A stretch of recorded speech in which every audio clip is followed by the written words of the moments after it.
Hello everyone, welcome to today's live special show.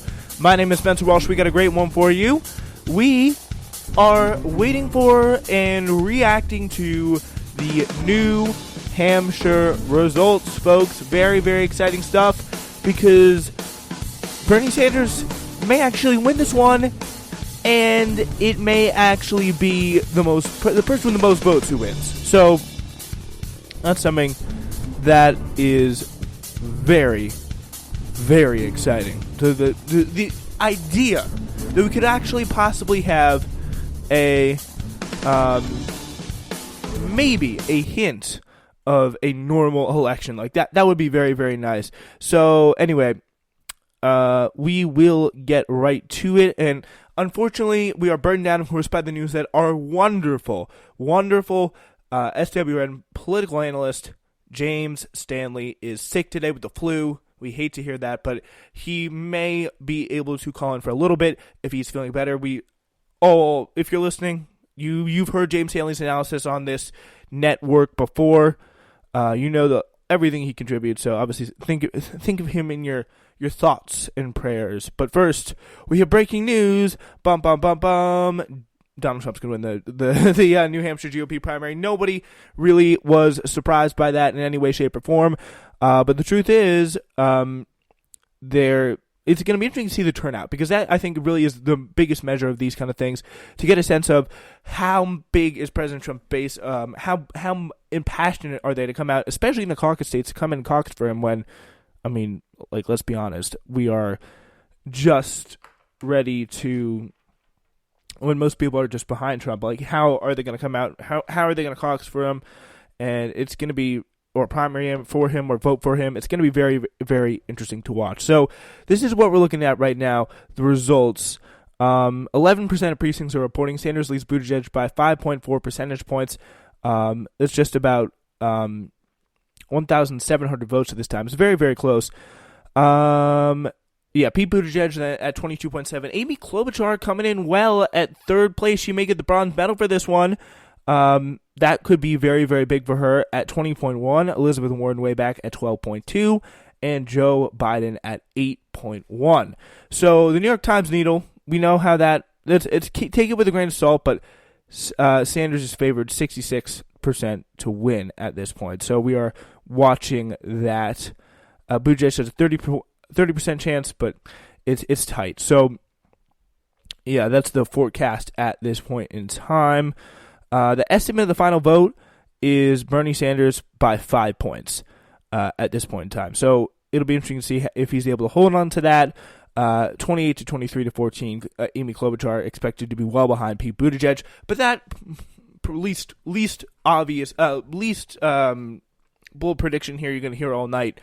Amy Klobuchar will be hailed by the mainstream media, the big winner, the real big winner that nobody saw coming of New Hampshire, just because she came in third and it was slightly better than what people expected.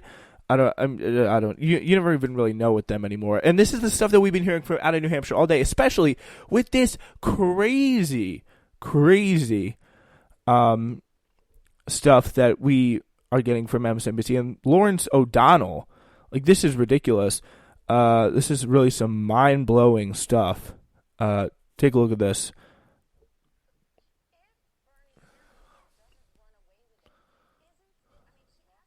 Oh. Looks like we got a little bit of an audio problem. That's something we're going to work on there for a second. And with this, the multi-output device. All right, here we go. This is Lawrence O'Donnell and Stephanie Ruhle on MSNBC. If Bernie Sanders, though, doesn't run away with it, isn't this... Well, he can't run away with it. Look, last time...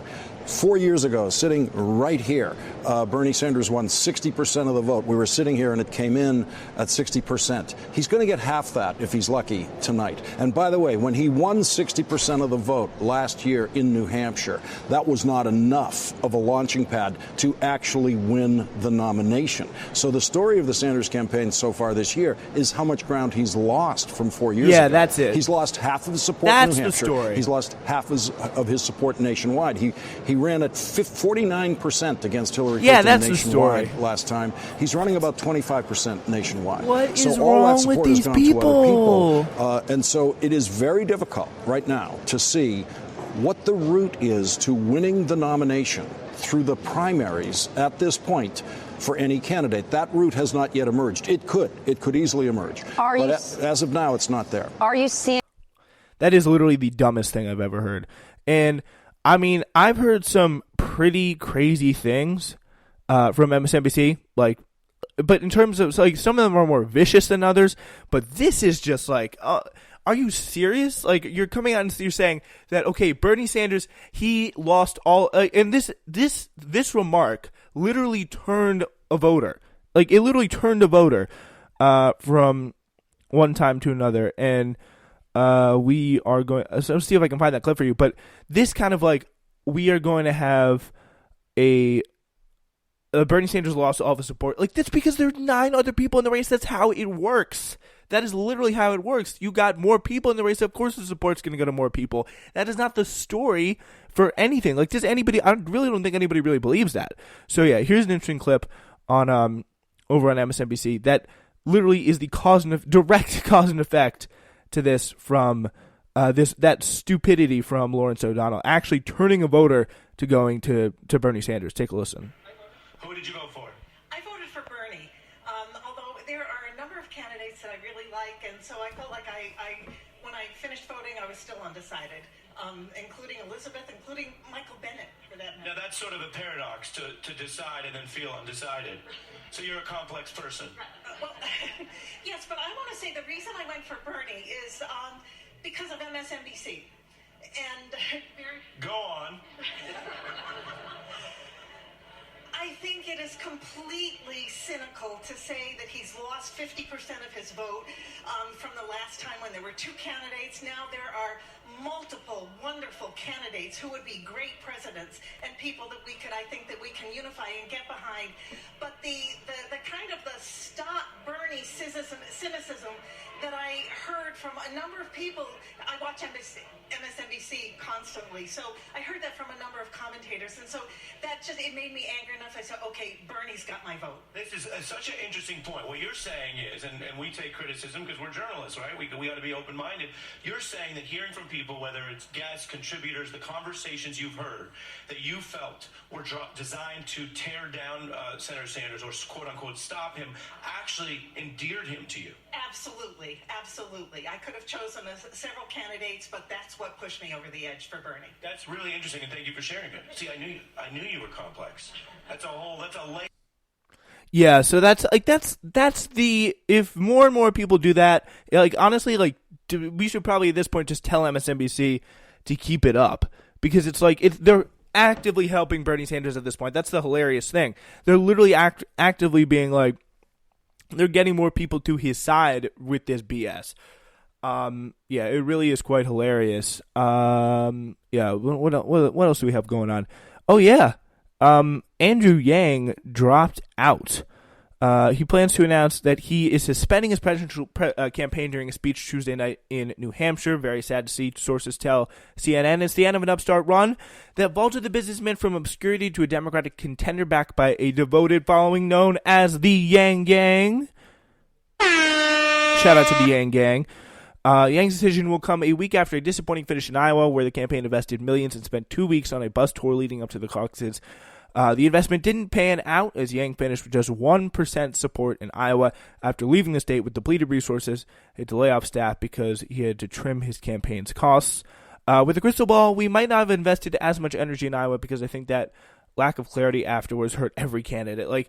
That's I think what really made this whole Iowa debacle so devastating, because you have such a big amount of investment, so much money being poured into this, and to not get a clear winner is just absolutely criminal.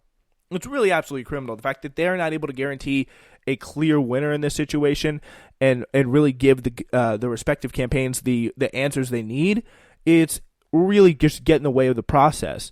And that is something that I think those people should really have to pay the price for, because people like Andrew Yang, they're actively being excluded by this. And I mean, all the discrepancies that we've seen, and just the absolute mess, time and time again, has been very, very apparent, and just the incompetence in display. So, like take a look at this clip. This is something that was kind of making the Twitter rounds yesterday. It's this is the reporter asking a question of Troy Price. I understand why maybe raw preference numbers can't be altered, but if there are mathematical rounding errors, why can't those be adjusted? Because these sheets are signed not only by the precinct chair and the precinct secretary. I understand why. So yeah, that little clack, or the little clatter you heard at the end was the podium in which Troy Price, the Iowa Democratic Party caucus chair, was standing in front of.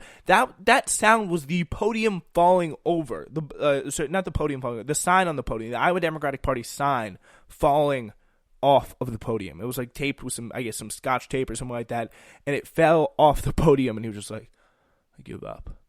Like, I mean, that guy's probably had one of the longest weeks last week in all of history. But I mean, sometimes you gotta go through the ringer a little bit for this.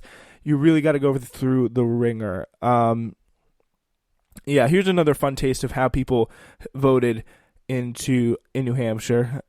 This is a moderate voter talking to MSNBC after she voted. Who did you vote for today? I voted for Amy Klobuchar. Tell me why. I actually went in and eeny, meeny, miny, mowed it. You're kidding. No, between literally two candidates. in the booth. In the booth. Eeny, meeny, miny, mowed it. Yeah. So that's what she eeny, meeny, miny, mowed it here. That is the level of seriousness with the people in New Hampshire taking the democratic process. But I guess it's tough. But it looks like, is Andrew Yang speaking? Are we missing Andrew Yang? Yeah. Do we? Is Andrew Yang speaking right now? I want to get into a little bit of Andrew Yang, if we can. And we'll play some clips for you as soon as we get them. But another thing I want to get to is the first exit poll out of New Hampshire shows that climate change is at the top of voters' minds, just like in Iowa. Healthcare 37%, climate change 28%. So, and I think 6 in 10 now % of New Hampshire's people in the exit poll supported a single payer type system. Like, that is some big stuff. Like, that is really, really supportive and critical for the Bernie Sanders movement and what he's trying to do here, because that's kind of what it's all about. So good stuff there from the exit polls, looking hopefully to give Bernie Sanders the win there. 58% of people supporting Medicare for all. That's what the official number was out of there. So if you are still in line, you can't, before the time the polls close, you are allowed to stay in line and vote in New Hampshire. That could be an interesting factor. People getting there late, maybe off of work a little late and got in the line just ahead of time. But that is the situation right now. Right now, Bernie Sanders is up 28.9, 22.6%, with 12% reporting. Yeah, so that's as New Hampshire, as the votes are being cast. Yeah, so the top 4 candidates right now, with just 14% of precincts reporting in New Hampshire. Bernie Sanders is pulled ahead, 20.3% of the vote. Those are old updates. Andrew Yang is speaking to his supporters. I think in any moment we should be able to hear him speak to his supporters. This is all right. Yeah, let's break it in, because Andrew, he ran a good campaign. There's no denying that. Yeah, let's see if we can get that in there. He's been a leader. All right, yeah, this just started playing a Michael Bloomberg ad. Yeah, Andrew Yang, like, he's inspired a lot of people with that same kind of brand of economic populism, just kind of hinting at the right area with universal basic income, but never really coming out quite right and saying it. He had a lot of support from a lot of unsavory places on the internet, and I think there is a really big market out there for kind of socially conservative, left-wing populist policies. I'm not saying Yang was like that, but he was just a really likable guy. There's no denying that. He was a really likable guy. Let's take a look into his speech here. Whoever is the Democratic nominee.